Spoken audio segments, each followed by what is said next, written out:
What's going on, YouTubers? For ladies and gentlemen, it's the Natural Born Thriller, and welcome. Excuse me, choked up there. Welcome everyone to Impact Wrestling pertains to Impact Plus presents Against All Odds 2021 preview. So, what I'm about to do, I'm gonna go through the cards, you know, and once I get through that, I'm gonna watch the show of it on Impact Plus. Even though there was one match that was spoiled for me, which I kind of knew the outcome was going to be, but how it played out too. We'll get to that a little bit of it on here, but we'll go get to more of it once I do the review of it next time when you hear from me. So this will be in the audio recorded as you all can see there, for as you're watching, and yeah, there you go. So let's get right to it, shall we? Let me just get to the cards. Basically what I did, because I knew I was gonna be able to watch the show. What I did is screenshot it, and what I'm about to do right now, I'm gonna read the matches from the top. I mean from the bottom, excuse me, all the way to the top. Now, a lot of that card here, which I'm gonna get to, you know, one of them was not on the Skyway Studios because one of them was end up being on Daily's Place, which we'll get to when we get to it. Which I'm pretty, which, as if you've seen the show, if you watch the show, if you know, the updates of what's been going on, yeah, I know, what match I'm talking about that is a being on this place, which is going to be located in Jacksonville, Florida. So the match we'll start off first is the tag team street fight. That's Sami Callihan and Tommy Dreamer teaming up against the Goopers, Doc Gallows and Carl Anderson. Now this was built during the show, the Go Home Show edition. So um not really much to say about that. So, um, but also had a good build too because the Goodbirds are responsible for costing Sami Callihan the match back at what was it? Was it?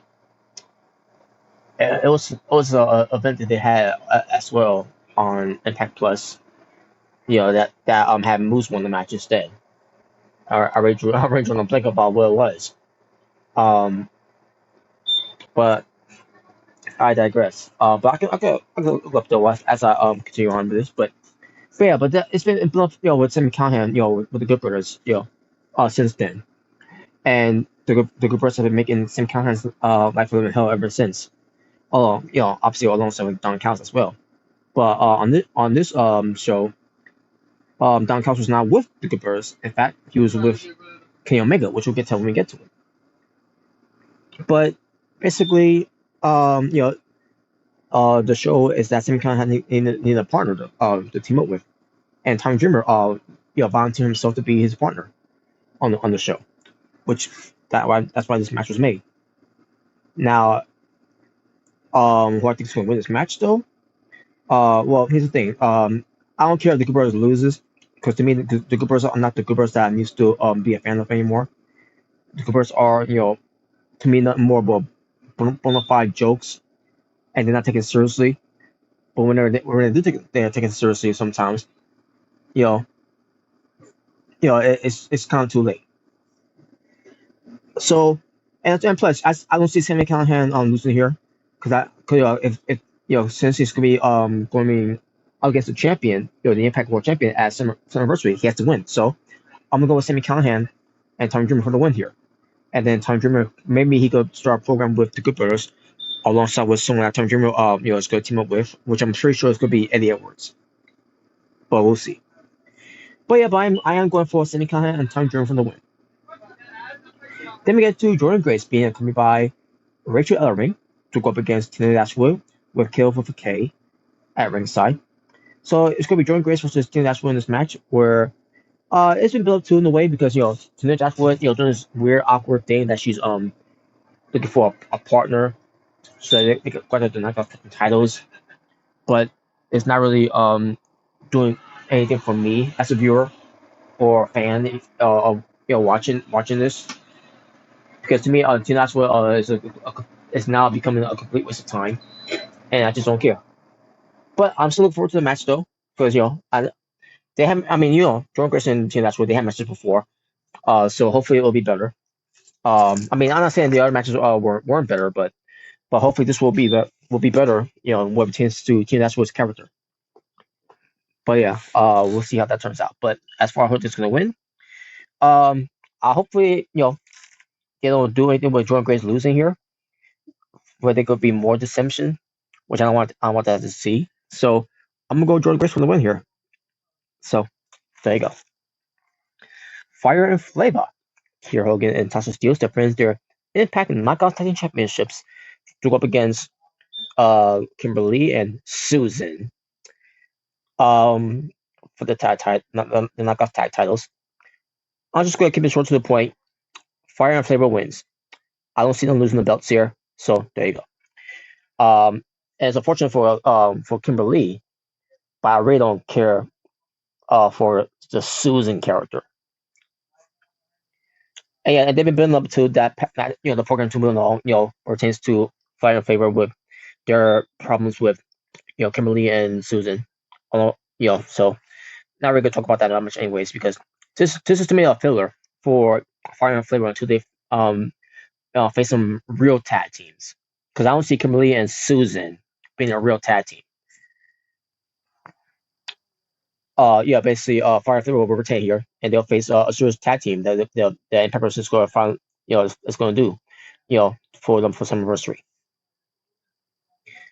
Petey Williams versus Trey Miguel versus Ace Austin versus Chris Bay versus Ray Raju in a 5-way match to determine the number one contender to face the Impact Exhibition Champion, Josh Alexander, maybe at Summerversary. Who knows?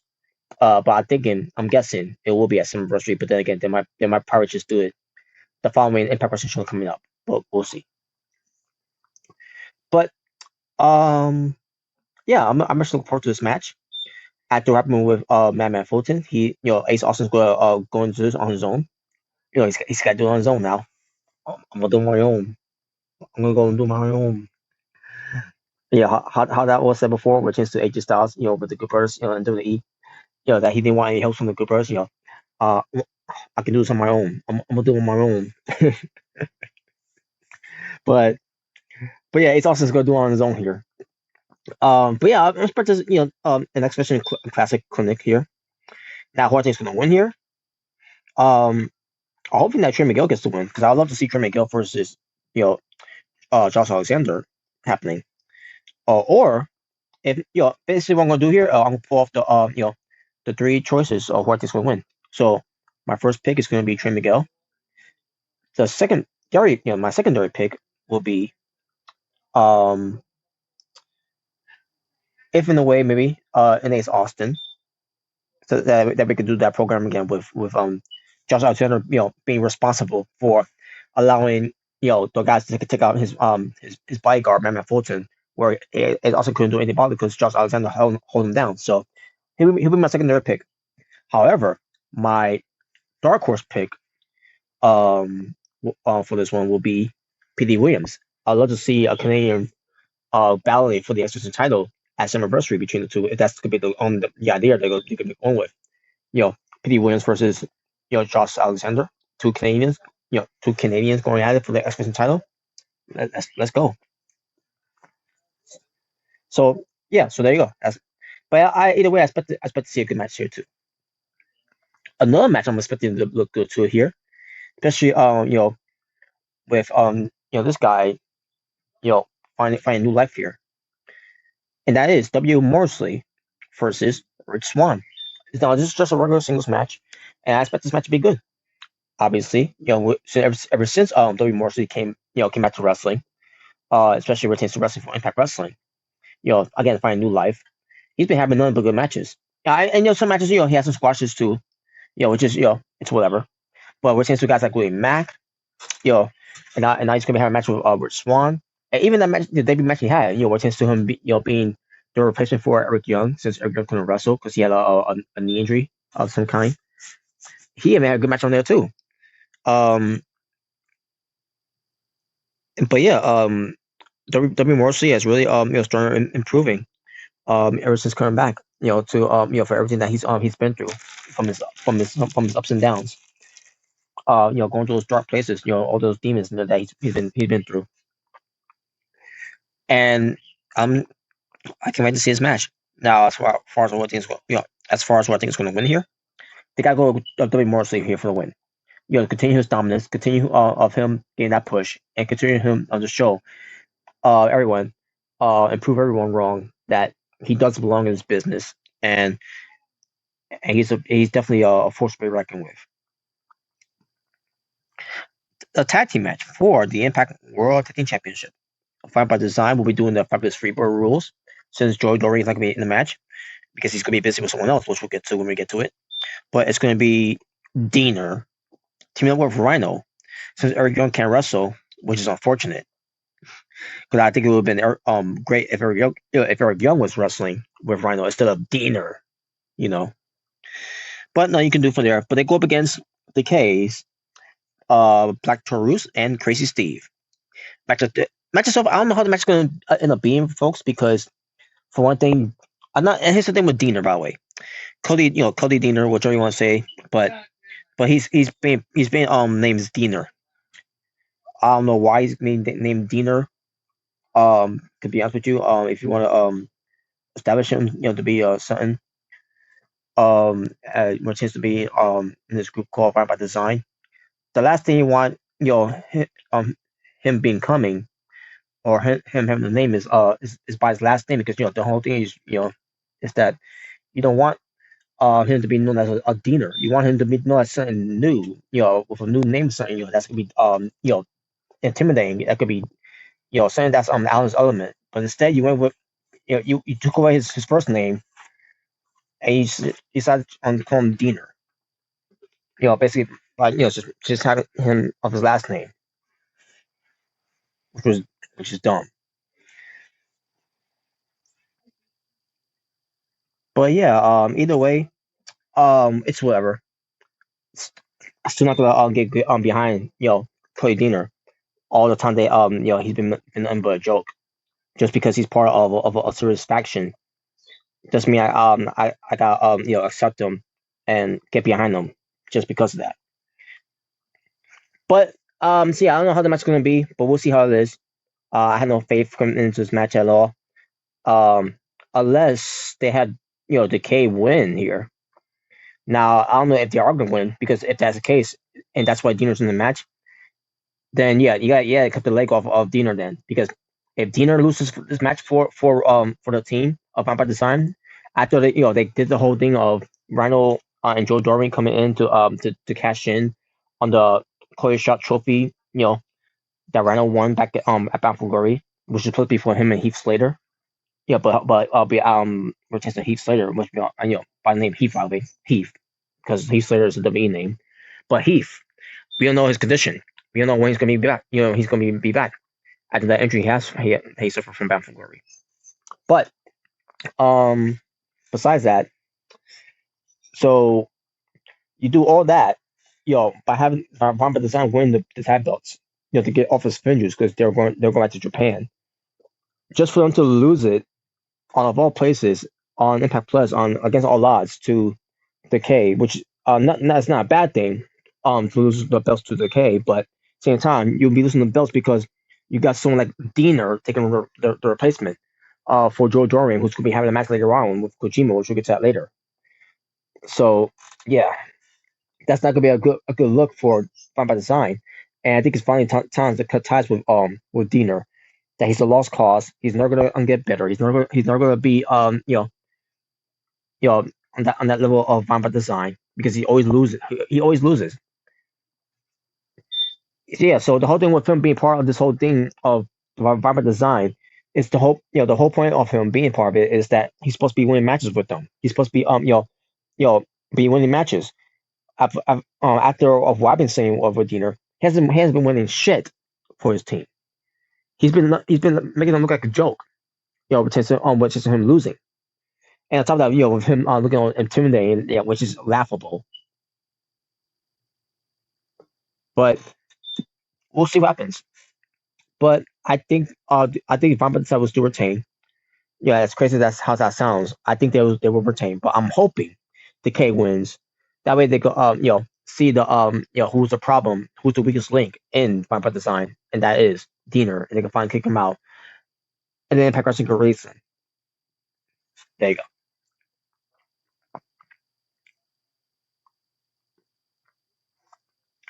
go. Deanna Purrazzo, the Virtuoso, will defend her Impact Knockouts Championship against Rosemary.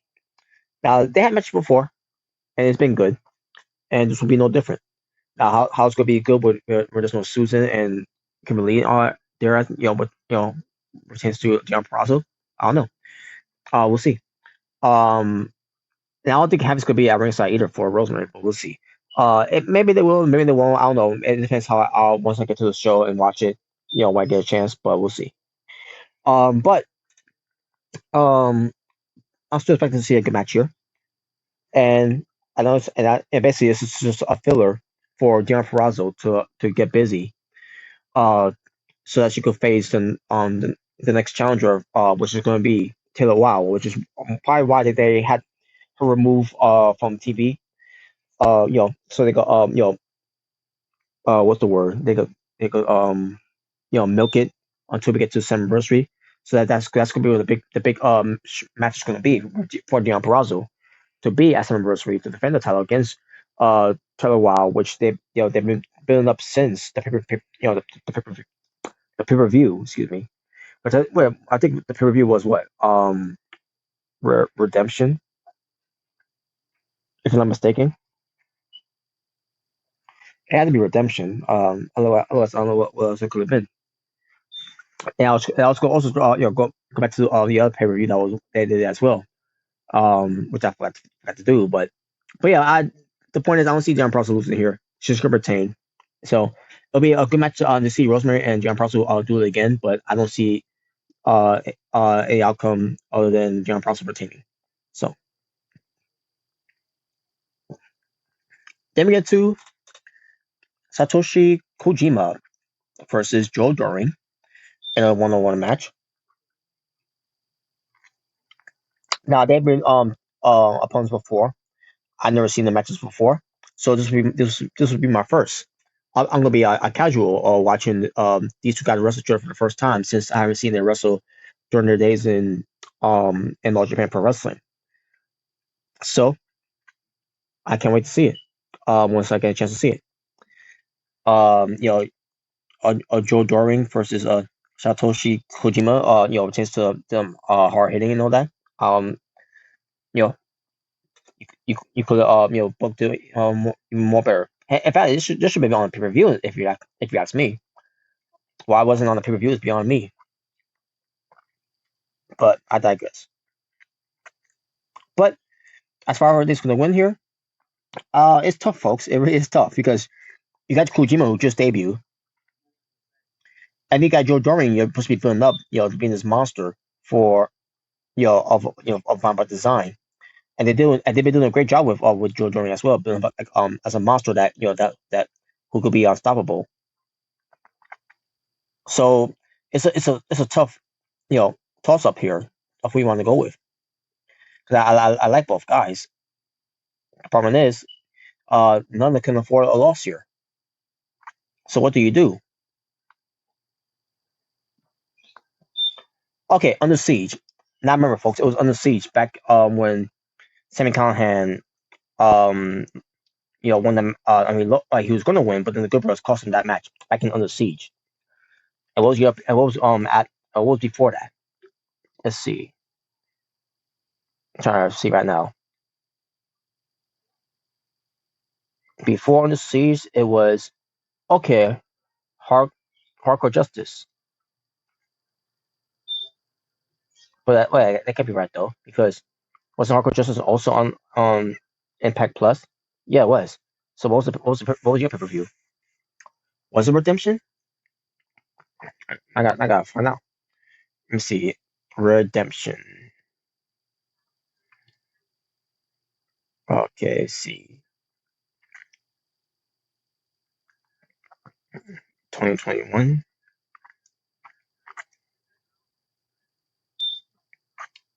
All right, we go. Impact Wrestling Redemption. I'm assuming it was Impact Wrestling Redemption. It took me to 2018. Like, what the hell? No, I'm looking for doing for 2019, for 2021. Excuse me. But anyways, but yeah, the thing is, folks, I don't know who'd you go with here, Doring or Kojima. But anyway, I'm looking for these guys to have out here. So you know what I'm gonna do here? I'm gonna say because Eddie Edwards probably will get involved, alongside with the rest of of Vampire Design. So I'm gonna go with a no contest here. That way you could keep guys both strong, or one can win, but only by DQ because outside interferences, whatever. But I'm gonna stick with a no contest here. It tends to outside involvement where referee can't control it anymore, so he has no choice but to stop it.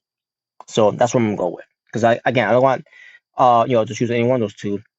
Um, especially where these two cannot right now afford any loss here. So there you go. Now all those matches I just mentioned right now, folks, were all at Skyway Studios in Nashville, Tennessee. The next match though was on Daily's Place in Jacksonville, Florida, which was the main event. And that's the match that was kind of spoiled for me, where I did see some clips on Instagram, but I didn't watch the entirety of the match. Uh, Basically, what we're to the clips I've seen, all I saw was just clips of where they're giving some moves, and I didn't and I turned away after that. And then I saw something about Young Bucks getting involved too. Which I did see that part where the Young Bucks got involved in the match, especially what was shown on BTE from the beginning. The weekly shows they post up every Monday on YouTube. So I because of that too, I like I got to know away too because I want to be spoiled that much about what I missed there. But as you all know, King Omega won the match. Now, returns to King Omega defending the Impact World Heavyweight Championship against Moose with Don Callis at ringside. Pertains to Don Callis being in the corner of King Omega. Now, as far as these two guys having matches, this is the first time these two ever had a match before, of my knowledge. Because even when Moose was in Ring of Honor, um, Kenny Omega was never on Ring of Honor, until he left Ring of Honor. Moose did, around 2016 to be with Impact Wrestling. At the time TNA, and Kenny Omega was doing Japan. Now I don't know, and that was during that time too, where New Japan and Ring of Honor always doing partnerships and all that. Pertains to their pay-per-views, and all. And I don't think they ever crossed paths, between having matches. Again, not of my knowledge, I never really seen it, if they did or not. But they had matches, on Impact Wrestling though, especially where having at what was it, Hard to Kill? Yeah, it was Hard to Kill, where a 6-man tag match happened. Unfortunately, pertains to Alex Shelley, he didn't be part of it because he said it wasn't COVID related, it was something else, but I don't know what it is. If you still know what update is or what's going on with Alex Shelley or why he's been gone for that long. But whereas Alex Shelley, he's been replaced by Moose, on team with Rich Swann and Chris Sabin to go up against the Goldbergs and Kenny Omega. And from there, the match they had was great, especially with Moose, having his match with Kenny Omega in the match at one point, it was good. Even when we saw a glimpse of Rich Swann and Kenny Omega was good too. Until we get to the preview, they did where Rich Swann, basically messed up the match. To be honest with you, he did mess up the match. You can't blame, that's something you can't blame Kenny Omega with, because he did his part, but Rich Swann, I don't know what happened with him on that night. I don't know if he had an off night or whatever, but it was not one of his best nights, unfortunately. And I seen him having best night, best nights before in pro wrestling, but especially in WWE. But um, but on this night, where preview it was. Again, I'm assuming it was Redemption, but um, because I'm trying to find out right now if it is Redemption or not. But yeah, but Rich Swann did not have a good night on that night. So we finally get to a point where he's going to go up against Moose. Now I don't know how the match ends up being once I can just see the match, I can't wait to see how it is so I could review it. Oh, by the way, Rebellion. That was a peer review. Rebellion is where the match happened. With Rich Swann and Kamega for the the merge of basically a winner take all world title matches. AEW title on the line and Impact TNA world title on the line as well. It was Rebellion. Now I remember that. It was Rebellion. Um, because Redemption was, I think it was only one time they did it on Impact Wrestling, back in 2018. But yeah, now again, I don't know how the match is going to be, but I'm going to tune in to see how the match is. Now, if I didn't know who won the match, who I would have went with here, I probably would have went with Moose. But at the same time, um, I know the outcome was going to be can make it either way, but I still would have went with Moose for the win. But to me, it's just a waste of this was a waste of a spot to have Moose versus Kenny Omega because it's on Impact Plus. If you really wanted a big money match, you could have went with Moose versus Kenny Omega at Summerversary. Now, I'm not trying to say that Sami Callihan is not a big money match because he is. I mean, he's called a draw for a reason. Because I really truly do believe that he is the draw. Um, it's not just a gimmick. I'm pretty sure he believes that too, that he is the draw. That's why he goes everywhere he goes. Before the pandemic even happened, everyone, even though he's a heel and everything, some people will cheer for him. Some even boo for him. But at the end of the day, he is still a draw because no matter if you boo or cheer him, they're there to react to what Sami Callihan does at the end of the day. So and on top of that, we don't know the situation what Moose is going to do. Is he going to resign with Impact Wrestling? Is he going to go elsewhere? That's part of the reason why they did it. I don't know if that means Moose is gonna not resign. If that's why they wasted that spot on Impact Plus, and they did it at his place. Well, I think there was no crowds there, which I thought was stupid. They couldn't do it with no crowds there because if you're gonna do that whole thing, if the idea was gonna have Moose to wrestle Kamega on at his place, to prevent any interference or whatever, which that was a fail, but because the Young Bucks were there. We'll get to them once I get to once I get to that review once I finish watching the show. But but if that was if the idea was for Moose to versus Kamega for the Impact World title with crowds there that Moose desperately needed.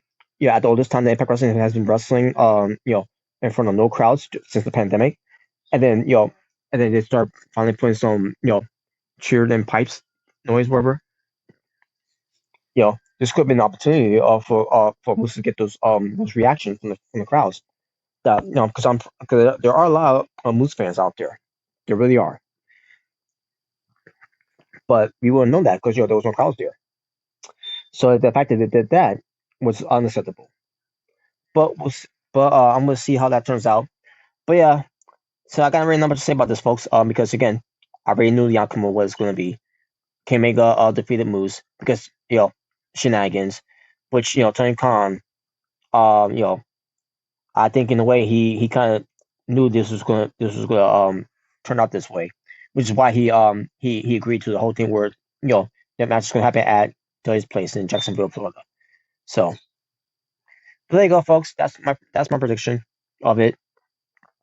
And yes, and it's unfortunate that I was spoiled. But hey, what can you do, man? I try my best to avoid it, but I didn't do a good enough job of it, so it's unfortunate. But there you go, folks. So I'm gonna end it from here. So that being said, thank you all for watching. Once I get a chance to watch the show, I will do a review of it later on. Until then, it's Natural Born Thriller saying peace on the streets. Take care.